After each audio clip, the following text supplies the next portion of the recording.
মা ঠাকুমাদের সময় বাঙাল ঘটির আলাদা আলাদা রান্নার মেনু থাকলেও এখন কিন্তু আর সেটা নেই। এখন বাঙালিদের রান্নার মেনুর মধ্যে একটি অন্যতম ডিশ হলো পোস্ত। আমি বানিয়েছিলাম আলু পটল পোস্ত। আজকে এই রেসিপিটাই শেয়ার করার ইচ্ছে হলো। তবে তার আগে আপনাদের সবাইকে আমার চ্যানেলে স্বাগত জানাই। আমি Shampa from Shampa's kitchen story থেকে। চলুন রেসিপিটি স্টার্ট করি।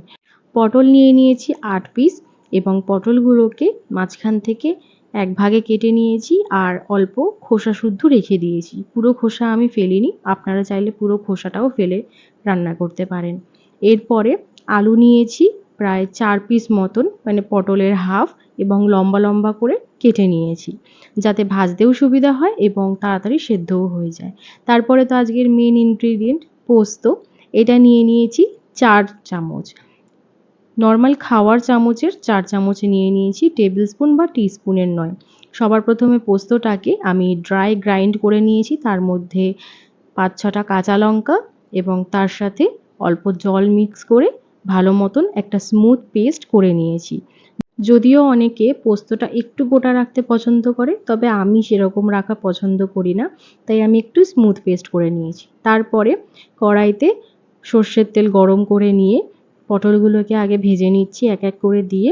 আমি সব ইনগ্রেডিয়েন্টসের পরিমাপগুলো উপরে দিয়ে দেবো, সাথে ডেসক্রিপশানেও দিয়ে দেবো, চাইলে আপনারা সেখানেও চেক করে নিতে পারেন।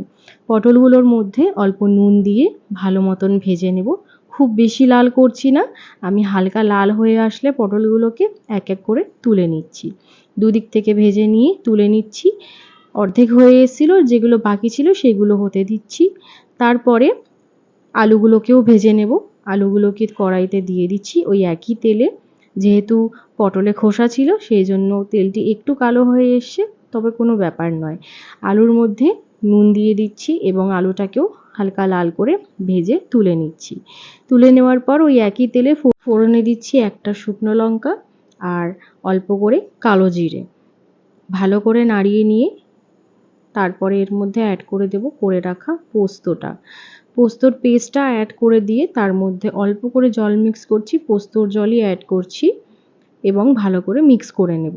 কিছুক্ষণ মিক্স করে নেওয়ার পর ওর মধ্যে ভেজে রাখা আলুটা দিয়ে দেব, কারণ আলুটা এখন অবধি পুরোপুরি সেদ্ধ হয়নি, তাই পোস্তর জলটা টানার সাথে সাথেই আলুটাকে সেদ্ধ করিয়ে নেব, সেই জন্য আলুটাকে এখনই দিয়ে দিলাম।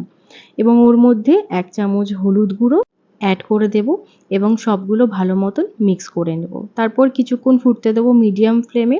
জলটি টেনে আসার সাথে সাথে আলুটাও সেদ্ধ হয়ে যাবে এবং তেল এরকমভাবে ছেড়ে আসলে তার মধ্যে ভেজে রাখা পটলগুলোও অ্যাড করে দেব।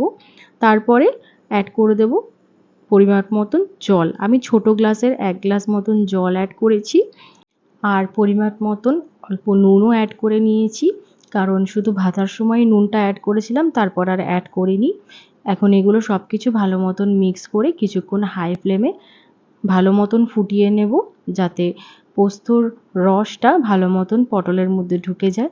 কিছুক্ষণ ফুটতে দেওয়ার পর যখন জলটা টেনে এসেছিলো তখন নামিয়ে পরিবেশন করেছিলাম গরম গরম। তাহলে কেমন লাগলো অবশ্যই জানাবেন কমেন্টসে।